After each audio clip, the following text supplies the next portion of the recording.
7 दिसंबर को अपने घर से निकलकर झाड़ू को वोट दे, झाड़ू के बटन को दबाए और एक आम आदमी को कामयाब करे। अब एक आम आदमी वोट। अस्सलाम वालेकुम नाज़रीन, मैं शेख रहमत सच न्यूज़ में आप सबका इस्तकबाल करता हूं। देखते हैं आज की ताज़ा खबर। अऊज़ु बिल्लाहि मिनश शैतानिर रजीम, बिस्मिल्लाहिर रहमानिर रहीम। अजीज दोस्तों, गुज़िश्ता 24 घंटे से नामपल्ली से मुताल्लिक़ एक वीडियो वायरल हो रहा है। इस वीडियो का ताल्लुक़ मुफ्ती तजम्मुल हुसैन साहब से और उस्मान मोहम्मद ख़ान का एक ऑडियो कन्वर्सेशन है, फ़ोन पे बात हुई है, बहुत वायरल हुआ है। मेरे भी कुछ अहबाब ने मुझ तक उस ऑडियो को पहुंचाया है, मैंने भी काफ़ी उससे सुना और उसके काउंटर में मुफ्ती साहब का भी एक ऑडियो आया है और मैंने मुनासिब समझा कि इस पर बात करूं।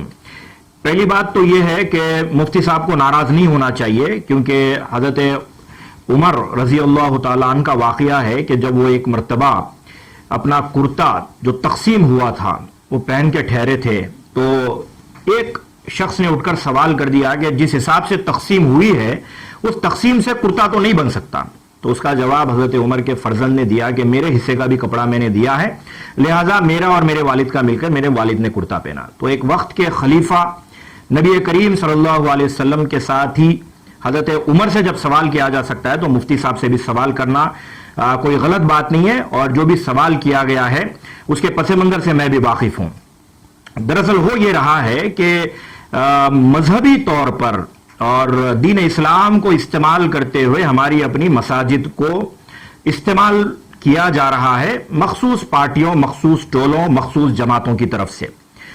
दरअसल हमें इत्तेहाद पैदा करना है मस्जिद की सफ़ों में। हमारे तमाम उलमा, मदारिस, जमातें, जितने लोग हैं जो फजर की नमाज में एक सफ से दूसरी सफ नहीं बनती है, हमें इत्तेहाद वहां पर दिखाना है कि कैसे हम इत्तेहाद का मुजाहरा करें और मस्जिद को रमजान के जैसा मंजर हम पेश करें। यह उलमा का काम है, यह जमातों का काम है, यह तंजीमों का काम है। फजर में एक सफ, दो सफ नहीं बन सकती और हमारे उलमा चाहते हैं कि हमारा पीएम कैसा बने और हमारा सीएम कैसा बने।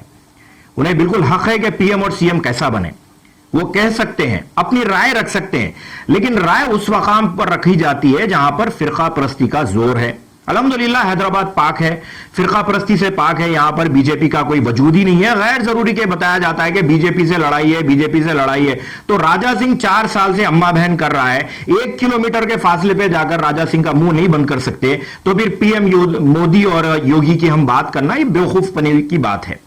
इसके अंदर जो उलमा इकराम का जो रोल होना चाहिए वो ये होना चाहिए कि दीन इस्लाम ने कहीं पर भी जमहूरियत की बात नहीं की है। जमहूरियत क्या है मैं आपको समझाता हूं कि एक उस्ताद ने अपने शागिर्दों से सवाल किया कि बेटा 1 और 1 क्या होता है, तो चंद शागिर्दों ने कहा कि 11 और चंद शागिर्दों ने कहा कि 2।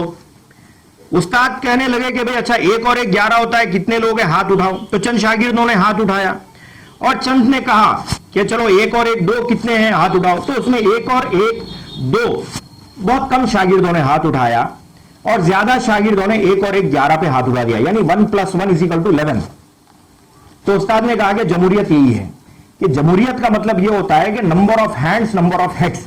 इस्लाम इससे मना करता है, इस्लाम जमहूरियत की तायद नहीं करता है। हम यहां पर हिंदुस्तान में रहते हैं, लिहाजा अंबेडकर साहब के लाए हुए कॉन्स्टिट्यूशन को, कानून को मानते हैं। सिविल लॉ अलग है, क्रिमिनल लॉ अलग है, लेकिन सिविल के अंदर जो शरीयत इस्लामी पर हमले किए गए थे उस सिविल लॉ की हमें पूरी की पूरी आजादी है, इसीलिए हम जमहूरियत की मुखालिफत नहीं करते हैं। लेकिन इसका मतलब यह नहीं है कि हमारे उलमा, हमारी जमातें, हमारे तंजीमें जमहूरियत के क़याम के लिए काम करना शुरू कर दें। बाज़ जमातें केसीआर को खलीफतुल मुस्लिमीन बनाने के लिए तैयार है, नऊज़ बिल्लाह मिन ज़ालिक। केसीआर एक चीफ मिनिस्टर हो सकते हैं, उसके अलावा और केसीआर की हमारे पास कोई हैसियत नहीं है। अगर खलीफा हमारे पास कोई हो सकता है तो वो हमारा इमाम, वो हमारी जमात का जिम्मेदार हो सकता है जो इस्लाम का परचम अपने हाथ में ले और ये कहे कि मैं अल्लाह के कानून को, शरीयत इस्लामी को नाफिज करूंगा। ऐसे हालात यहां पर नहीं है, हम बहुत ही बदतरीन हालात से हम यहां पे गुजर रहे हैं। लिहाजा मेरा अपना मानना यह है कि इंतशार को खत्म करें और खास तौर से उलमा इकराम, जमातें, तंजीमें किसी की बौखलाहट में आकर, उसके अंदर ऑडियो में मैंने सुना कि लिफाफा लिफाफा लिफाफा के ऊपर बड़ा, अरे भाई लिफाफे में जो है खत भी हो सकता है ना, लिफाफे में नोट होना जरूरी क्या है? बदगुमानी का शिकार क्यों हो रहे हैं? کہ میں نے خود دیکھا ہے کہ کئی مسجدوں کے اندر لفافے کے اندر خط ہوتا ہے اعلان کرائیے فلاں مر گئے فلاں یہ ہو گیا. جعفر حسین معراج صاحب کے فرزند کی صحت کے لیے دعائیں ہوئی ہے. میں نے خود بھی ان کی فرزند کی صحت کے لیے دعا کی ہے. مجھے جہاں تک اطلاع ملی ہے 2012 میں بھی ان کا کڈنی ٹرانسپلانٹ ہوا ہے. جب سے لے کر آج تک نوجوان پریشان ہے. تو انسان کے اوپر جو تکلیفیں آتی ہیں وہ دو وجہ سے آتی ہے. ایک آزمائش ہو سکتی ہے یا تو ایک ہمارے اپنے گناہوں کے نتیجے میں ہو سکتی ہے. اب اگر گناہوں کے نتیجے میں تو جعفر حسین معراج صاحب کو سب سے پہلے توبہ کرنی چاہیے دعاؤں سے پہلے. اور بحیثیت مسلمان ہم ان کے دینی بھائی ہیں, ہم تو دعا ضرور کریں گے. لہٰذا یہ جذبات کا دھندا بند کیجئے. اور میں علماء اکرام سے ہاتھ جوڑ کے اپیل کرتا ہوں کہ اس گندی سیاست میں مت آئیے. کسی کی تائید کرنے سے مسائل حل ہونے والے نہیں ہیں. آپ اللہ کے گھر کے محافظ ہیں, اللہ کے گھر کے رکھوالے ہیں, اللہ کے گھر کو آباد کرنے والے ہیں. لہذا آپ اپنا کام مت بھولیے. آپ کا کام یہ ہے کہ مسجدیں بھر جائے, مسجدوں میں غریبوں کی مدد کی جائے, مسجدوں کے اندر ہمارے اپنے مسئلے حل ہو. آج پولیس اسٹیشن میں دیکھیے, کورٹ میں جا کر دیکھیے, میاں بیوی کے جھگڑے کورٹ میں سیٹل ہو رہے ہیں. بھائی مفتی صاحب کے پاس سیٹل ہونا ہے, کیوں قوم نہیں آ رہی مفتی صاحب کے پاس؟ اور مفتی صاحب چاہتے ہیں ہمارا ایم ایل اے کیسا ہو. لہذا ٹھنڈے دماغ سے سوچئے. نہ میں کسی کی تائید کر رہا ہوں, نہ میں کسی کی مخالفت کر رہا ہوں. میں صرف وہ بھولا ہوا سبق یاد دلا رہا ہوں.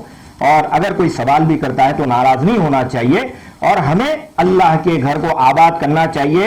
اور اللہ کے گھر کو آباد جب آپ کریں گے تو اللہ کی مدد آئے گی. میں بار بار یہ بات کہتے آیا ہوں کہ ہمارے چند لوگ کہتے ہیں کہ اندرا گاندھی دارالعلوم دیوبند کو آئی تھی, چپل اتار کے بیٹھی تھی. اس کی وجہ تھی کہ ہم پاورفل نہیں تھے, اللہ نے ہمیں پاورفل بنایا تھا. آج ہم اتنے کمزور ہو گئے کہ مودی کے پاس اپائنٹمنٹ دو, بلکہ ہمارے علماء ایک مہینہ لائن میں ٹھہر جا کے. یہ ذلت, یہ پسماندگی, یہ پریشانی کی وجہ یہ ہے کہ ہم نے اللہ کے دامن کو چھوڑ دیا. ہم یہ سمجھنا چھوڑ دیے کہ ہر چیز اللہ کی طرف سے ہے. لہذا میں یہ چاہتا ہوں کہ اللہ سے رجوع کریں اور یہ گندی سیاست بند کریں. خدا را ان مسجدوں سے ان سیاستدانوں کو الیکشن تک آنے کا موقع ہی نہ دیں. بہت بہت شکریہ. Ghazi kidney centre and multi speciality hospital گردے اور بواسیر کے علاج کا 40 سالہ مشہور ہاسپٹل, جہاں ہزاروں پیشنٹس کیور ہو چکے ہیں. ڈاکٹر حسینی انٹرنیشنل نیشنل ایوارڈ ونر اور دوسرے ڈاکٹرز اور لیڈی ڈاکٹرز کی زیر خدمات. گردے کے تمام امراض کا مکمل ٹریٹمنٹ کیا جا رہا ہے. گردے فیل ہو چکے ہوں, ڈائلیسس کروا رہے ہوں, یاد رکھیے ڈائلیسس کوئی علاج نہیں. اس سے 1% بھی گردے ریکور نہیں ہوتے.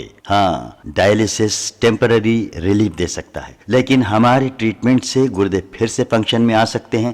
گردے شرنک ہو گئے ہوں یا سسٹ ہوں, گردے کی پتھری ہو, کیسی بھی گردے کی تکلیف ہو, یا پائلز یعنی بواسیر, چاہے بلیڈنگ ہو یا کوم, بغیر آپریشن مکمل کیور ٹریٹمنٹ کا ایک ہی centre, Ghazi kidney centre, DLRL main road opposite Vikas high school, Chandrayangutta, Hyderabad. Cell 9966930824 یا 9391326261.